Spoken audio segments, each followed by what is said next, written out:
సూర్యుడికి కూడా గ్రహం మీద పడుతుంది అట్లనే మనకు కూడా ఈ రోజు ఎంఎస్ఆర్కి బాగా సక్సెస్ వచ్చింది. కానీ స్టార్టింగ్లో ఎవరు నమ్మేటోళ్ళు కాదు, ఎవరు ఫోన్లు నాయి కూడా లిఫ్ట్ చేయాలి. నన్ను కూడా చాలా మంది బ్లాక్ లిస్ట్లో పెట్టిండు.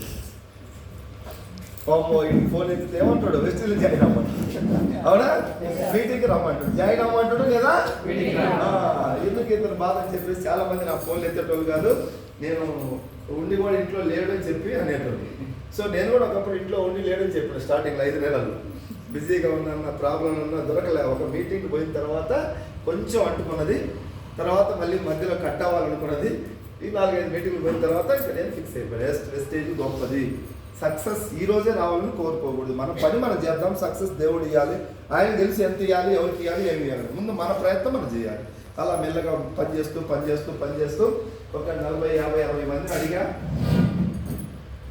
నలుగురు వచ్చింది. ఈ నలుగురు నన్ను ఒక డౌట్ అడిగారు, నీకెంత వస్తుందని చెప్పాను. నాకేమో సార్ రావట్లేదు, నేను ఒక్కనే కదా, కొనుక్కుంటే 100-150 వస్తుంది. సో నాకు రావట్లే, కానీ వెస్టేజ్ గొప్పది, రండి మీటింగ్ అని చెప్పినాం. మీటింగ్కి వస్తా ఉన్నారు, తప్పించుకున్నారు, ఒక 2-3 సార్లు తప్పించుకున్నారు. తర్వాత మళ్ళీ ఒకసారి దొరికిండ్రు, పట్టుకొచ్చి మీటింగ్లో కూర్చోబెట్టిన తర్వాత ప్రోడక్ట్లు వాడుతూ ఉన్నారు. ఎంత కొనాలి, ఎవరి ఇష్టం వాళ్ళది. బలవంతంగా 20,000 కొను, 15,000 కొను, లేదా పనికిరాని వస్తువులు, సూట్లు బూట్లు అమ్ముతున్నారు కొన్ని కంపెనీలు. ఈ కంపెనీ అలాంటిది కాదు, నీకు అవసరమైన ప్రోడక్ట్లు వాడుకోండి, సెలెక్ట్ చేసుకోండి. వ్యవసాయానికి వాడతారా, హెల్త్ సమస్యలకు వాడతారా, లేదా ఇంట్లో హోమ్ కేర్ వాడతారా, ఇష్టం. అట్లా ఈ నలుగురు మీటింగ్కి వచ్చినాక ప్రోడక్ట్లు వాడిండ్రు. ఎంత కొనాలంటే వాళ్ళ ఇష్టం, 1000-10,000 అట్లా కొనరు. వాడిన తర్వాత బిజినెస్ చేయమన్నారు. బిజినెస్ నాకు అంత ఇంట్రెస్ట్, ఎందుకంటే వాళ్ళకి ఏదో ఒకటి ఉంటుంది, చిన్నది ఒక క్యాబ్ డ్రైవరు, లేదంటే ఆటోనో, ఇంకొకటి వాటర్ ప్లాంట్, సంథింగ్ అట్లా ఉండటం వల్ల మాకు అంత ఇంట్రెస్ట్ లేదన్నది. నేను అదే మాట అన్నా కదా, నాకు తెలిసి ఇంట్రెస్ట్ ఎప్పుడు వస్తుంది, 4-5 మీటింగ్లు పట్టుకుపోయి కూర్చోబెడితే గెలిచిన వాళ్ళ మాటలు వింటే ఇంట్రెస్ట్ వస్తుంది, అవునా? నాకు అర్థమైపోయింది, వాళ్ళు ఇంట్రెస్ట్ లేదంటే నాకు నవ్వు వచ్చింది. నేను కూడా ఒకప్పుడు ఇంట్రెస్ట్ లేదన్నాను కదా, నేను చేయాలి మీటింగ్ పట్టుకుంటాను. అట్లా ఒక 4 మీటింగ్కి వచ్చిన తర్వాత వాళ్ళకి ఇంట్రెస్ట్ వచ్చింది. 20 మంది జాయిన్ చేయించాను. 20 కాస్త 50 నుంచి 100, 150 అట్లా మెల్లగా పెరుగుతూ ఇప్పుడు నా టీం చాలా పెద్దగా అయిపోయింది. కొత్త వాళ్ళు చెప్తే నా ఇన్కమ్ భయపడుతుంది, పెద్దగా బయట చెప్పట్లేదు. మీటింగ్ కాబట్టి చెప్పాల్సి వస్తుంది. టీం అనమాట, నా టీం పెరిగింది. ఇప్పుడు నా టీం సైజ్ 1,00,000 మంది. నా టీం ఎంత? 1,00,000. సో 1,00,000 మంది టీం ఉండటం వల్ల సేమ్ టర్న్ ఓవర్ నెలకు 12-13 కోట్లు వస్తుంది. ఆ 12-13 కోట్ల మీద నాకు వచ్చే ఇన్కమ్ యావరేజ్గా 16-17 లక్షలు వస్తుంది నెలకి. నేను స్టార్టింగ్లో అడిగినప్పుడు రాని వాళ్ళందరూ ఇప్పుడు మెల్లగా ఒక్కొక్కరు వస్తుంది. ఎందుకంటే బాగుంది కాబట్టి వస్తుంది. వాళ్ళు ఏమనుకున్నారు, వాళ్ళ మనసులో ఇప్పుడు చెప్తున్నారే ఇది 6 నెలలు కూడా ఉండదు అనుకున్నాం మేము. అనుకున్నది కాబట్టి జాయిన్ కాలే. ఇప్పుడు వాళ్ళకి అర్థమైపోయింది ఇది పోయే కంపెనీ. మనందరం మనిషికి 5,000-10,000 కట్టి జాయిన్ అయితే పోతుంది, ఏం రూపాయి కూడా కట్టట్లేదు. ఐడి ఫ్రీగా ఇస్తుంది, నీకు కావాల్సింది తీసుకుంటున్నాం. లేడీస్ సంబంధించిన చాలా ప్రోడక్ట్స్ ఉన్నాయి. తర్వాత చిన్న పిల్లలకి ఉన్నాయి, ఇన్విగో ప్రోటీన్ పౌడర్, ఇట్లాంటి మన దగ్గర కొలెస్ట్రాల్ అని, తర్వాత సమస్యలు హెల్త్ ప్రాబ్లమ్స్ ఉన్న వాళ్ళకి ఉన్నాయి, రైతులకు ఉన్నాయి, అందరికీ పనికొచ్చే ప్రోడక్ట్స్ ఉన్నాయి. ఎవరిని ఇది కొను ఎంత కొనమని అనట్లేదు, బలవంతంగా కొనిపిస్తే ఆ కంపెనీ ఎక్కువ రోజు మార్కెట్లో నిలబడదు. ఇప్పుడు ఎన్నో కంపెనీలు వచ్చినాయి పోయింది, ఐడి ఫ్రీగా ఇస్తుంది, పోవడానికి అవకాశం లేదు. ఈ బిజినెస్ ఫ్యూచర్లో కూడా ఎలా ఉంటుందంటే బాగుంటుంది. ఫ్యూచర్లో కొన్ని బిజినెస్లు ఎలా ఉంటాయో చెప్పలేము, ఎందుకంటే ఇంతకుముందు ఎస్టీడీ బూతులు బాగా నడిచినాయి, ఇప్పుడు ఉన్నాయా? ప్రింటింగ్ ప్రెస్లు బాగా నడిచినాయి, ఇప్పుడు ఉన్నాయా? లేవు. ఒకప్పుడు సినిమా హాల్ బాగా నడిచినాయి, ఇప్పుడు సినిమాలన్నీ కాంప్లెక్స్ అయిపోతున్నాయి, మల్టిపుల్. చూడండి, అంటే ఏ బిజినెస్కు ఫ్యూచర్ ఎలా ఉంటుందో. పల్లెటూరులో ఒకప్పుడు సిటీ కేబుల్ ఉండేది, ఒకటే కేబుల్, అందరూ అక్కడి నుంచి కనెక్షన్ తీసుకునేవారు. ఇప్పుడు ఉన్నాయి, నడుస్తున్నాయా? అంటే వ్యవస్థలో వచ్చిన మార్పులకి చాలా కంపెనీలు, చాలా బిజినెస్లు ఇదే అవుతున్నాయి. ఇప్పుడు బాగుంది, ప్రజెంట్ ఫ్యూచర్ చెప్పలేము, కానీ ఈ బిజినెస్ ఫ్యూచర్ చెప్పచ్చు, ఎందుకంటే అందరికీ ఉపయోగపడే ప్రోడక్ట్. ఇప్పుడు కార్లు తయారు చేసింది భారతదేశంలో 140 కోట్ల మంది జనం. కార్లు 140 కోట్ల మంది కొంటారా? గోల్డ్ కొంటారా? విమానాలు అందరూ ఎక్కుతారా? కానీ సబ్బు పేస్ట్ అయితే 140 కోట్ల మంది వాడాల్సిన.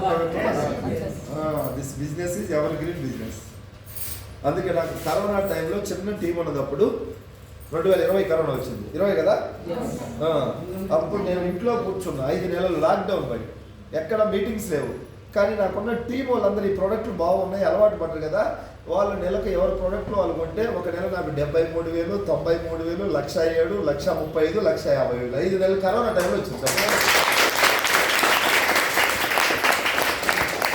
ఆఫ్టర్ లాక్డౌన్ తర్వాత మళ్ళీ వర్క్ చేసింది. ఇప్పుడు నా టీం పెద్దగా అయిపోయింది. ఇప్పుడు మళ్ళీ ఏదైనా ఒక కరోనా లాంటిది వస్తే చాలా మంది చిన్న చిన్న బిజినెస్ వాళ్ళు చాలా దెబ్బతిన్నారు కరోనాకి.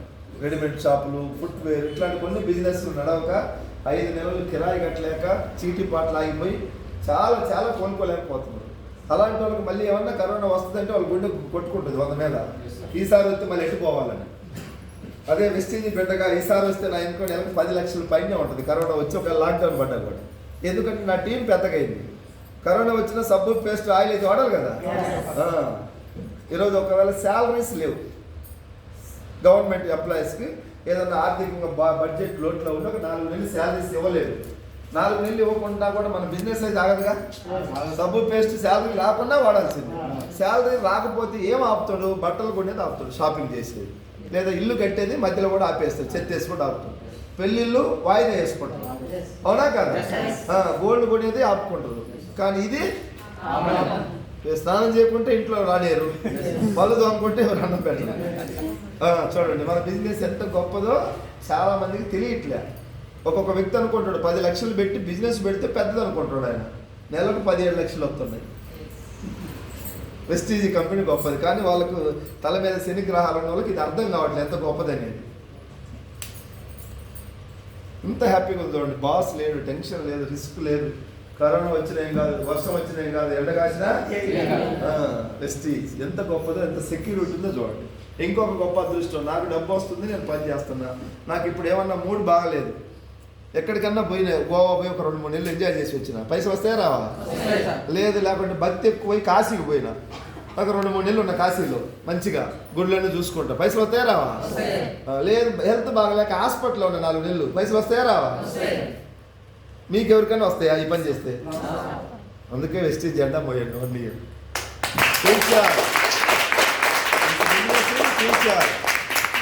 కలెక్టర్ కూడా 4 నెలలు ప్రశాంతంగా పోయి ఆడ నొంటి చేత వస్తుందా? వెస్టీజ్ బిడ్డకు వస్తుంది. ఇప్పుడు మన గురువు సుబ్బయ్య శెట్టి గారు మహానుభావుడు మైసూర్లో ఉన్నాడు. సార్ వచ్చేసి 14 ఇయర్స్ ఇప్పటికి చాలా పెద్ద టీం తయారు చేసాడు. తయారు చేసినట్టు ఏం లేదు, వెళ్తూ ఉంటుంది. ఒక అగ్గిపూల ముట్టిస్తే చిన్నగా వెళ్తాం. ఇప్పుడు సార్ 14 ఇయర్స్ వెస్టీజ్ జర్నీలో టీం చాలా పెద్దగా అయిపోయింది. ఇప్పుడు సార్ నెల ఇన్కమ్ 46 లక్షలు. చాలా మంది భయపడుతుంది ఎంత. ఆయన మనలాగా స్టార్ట్ అయిన వ్యక్తి. 14 సంవత్సరాల క్రితం ఒక వ్యక్తి ఇట్లనే మీటింగ్కి వచ్చిండు, విన్నాడు, ప్రోడక్ట్లు వాడిండు. ఆయన తెలిసిన వాళ్ళు చెప్పిండు. కొంతమంది ఫోన్లు ఎత్తలేదు, కొంతమంది మీటింగ్ రాలేదు, కొంతమంది సతాయించారు. ఎవరు సతాయించినా సారు వదిలేసి వెళ్ళలే, గట్టిగా పట్టుకోండి వెస్టీజ్. అట్లనే చిన్నగా చేస్తూ మీటింగ్ ఉన్నప్పుడు రావటం, ఎవరికైనా ఫోన్లు చేయటం, ఇన్వైట్ చేయటం, అట్లా చేస్తే ఇప్పుడు ఆయన కూడా 4-5-6 పీపుల్ జాయిన్ చేసిండు. అది అట్లా ఇప్పుడు సార్ టీం లక్షల్లో ఉన్నాం. మొన్న చెప్తాను, నాకు నవంబర్, డిసెంబర్ 2 months నా పర్సనల్ వర్క్ ఉంది సార్, కొంచెం నేను వెస్టీజీకి వర్క్ చేయను, 2 months నా పర్సనల్ వర్క్ చేసుకుంటాను. చూడండి ఇంకా వస్తే రాదా? ఎంత వస్తుంది? 46 యావరేజ్. సరే ఒక 40 రాదా, 30 రాదా? బతికున్న రోజులు డబ్బు గురించి ఆలోచించాల్సిన అవసరం లేదు. ఇప్పుడు నేను కూడా డబ్బు గురించి ఆలోచించట్లేదు. నాకు ఏమన్నా రాని డబ్బు అయితే వచ్చేస్తుంది. ఇప్పుడు నా ఆలోచనలు వేరుగా ఉన్నాయి. నేను ఇట్లా చేయాలి, నాకు కొన్ని బాధ్యతలు ఉన్నాయి. డబ్బు పొద్దుగా లేస్తే, ఇంతకుముందు ఏంటి, పొద్దుగా లేస్తే రెంట్ ఎట్లా కట్టాలి, ఈఎంఐ ఎట్లా కట్టాలి, అది ఎట్లా కట్టాలి, పాల బిల్లు ఎట్లా కట్టాలి, పిల్లలకి హాస్పిటల్కి ఎట్లా, ఎప్పుడు డబ్బు కొట్టేది. ఇప్పుడు డబ్బు నాకెళ్ళే వస్తుంది, కానీ నేను డబ్బు కాడికి ఎక్కడెక్కడి నుంచో వస్తా ఉంది. Man power is money power. నేను ఎంతమందిని జాయిన్ చేశా? 4 స్టార్టింగ్లో. కొంచెం పెద్దగా అయిన తర్వాత ఒక 2, మొత్తం 6. నేను నాటిన మొక్కలు ఏంటంటే 6. ఈ మొక్కలు పిల్లలు చేస్తే ఇప్పుడు నా టోటల్ నా వంశం 1,00,000 మంది.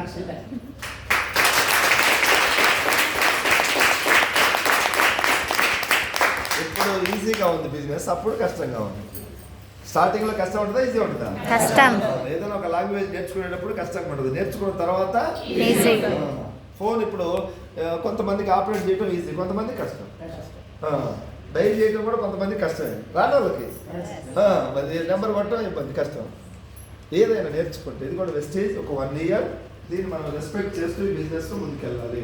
నేను మీటింగ్కి వెళ్ళకపోయి ఉంటే నా మైండ్ మారేది కాదు, దీన్ని చిన్నగా చూసేవాడిని, నేను అక్కడే ఉండేవాడిని. ఇప్పటికి చాలా మంది మీటింగ్కి రావడం వెస్టేజ్ అంటే టైం లేదంటారు.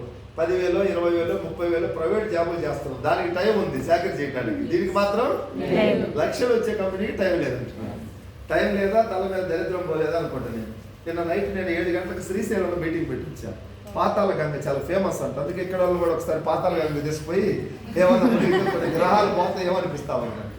ఒకసారి పోదాం పాతాళ గంగ అందరం పోయేద్దాం, చూద్దాం ఎక్కడ పోతాయో తెలియదు. ఎంత గొప్ప కంపెనీ చూడండి. చాలా మంది government employees wife and husband ఇద్దరు జాబులు చేసే వాళ్ళు వెస్టేజ్ చేస్తున్నారు. ఇప్పుడు 2 లక్షల శాలరీ వచ్చేవాళ్ళు, ఇద్దరు సాఫ్ట్వేర్ 3 లక్షలు వచ్చేవాళ్ళు వెస్టేజ్ చేస్తున్నారు. ఈ 10-20 ఏళ్ళ టైం లేదంటారు అసలు. కానీ వాళ్ళకి తెలియక అంటారు, మనం ప్రేమతో తీసుకొచ్చి వాళ్ళని ఒక మీటింగ్లో కూర్చోబెట్టి వాళ్ళని కూడా మనం మార్చాలి. ఓకేనా? ఇది దేవుడు ఇచ్చినటువంటి గొప్ప అవకాశం. వరాలు ఇవ్వడు, శాపాలు ఇవ్వడు, అవకాశం ఇస్తాడు. చిరంజీవికి అవకాశం ఇచ్చాడు, ప్రూవ్ చేసుకున్నాడు. అట్లా ఒక్కొక్కరికి ఒక్కొక్క అవకాశం దాన్ని పట్టుకొని మనం పైకి వెళ్ళాలి. నేను పైకి వెళ్ళి మీకు చెప్తున్నా, మీరు కూడా వెళ్తారా? ఇక్కడ ఏం పెద్దగా రాజకీయాలు ఏమైనా పనిచేస్తాయా? రికమెండేషన్ రిజర్వేషన్ ఏమైనా నడుస్తాయా? లేకుంటే ఏమైనా బీఈడ్లు ఇన్ని మార్కులు వచ్చి ఉండాలి, టెట్ క్వాలిఫై కావాలి ఉందా? ఏం లేదు. ఎంత గొప్పగా ఉందో చూడండి. మరి ఎంత హ్యాపీగా చేయొచ్చు దీన్ని. కొంచెం హార్డ్ వర్క్ అలవాటు చేసుకోండి, మీటింగ్స్ రండి, కష్టపడండి. కష్టపడకుండా ఫలితం ఎక్కడ? ఎన్టీ రామారావు గారు కష్టపడితే నా స్థాయికి పోయింది. కష్టపడకుండా ఎవరు ఏ రంగంలో రాదు సక్సెస్ కాదు. సో ఇది కూడా అంతే. సచిన్ టెండూల్కర్ కష్టపడి ఆ స్థాయికి పోయాడు. ఎస్పీ బాలసుబ్రహ్మణ్యం గారు కష్టపడకుండా పోయినా కష్టపడిపోయాడు.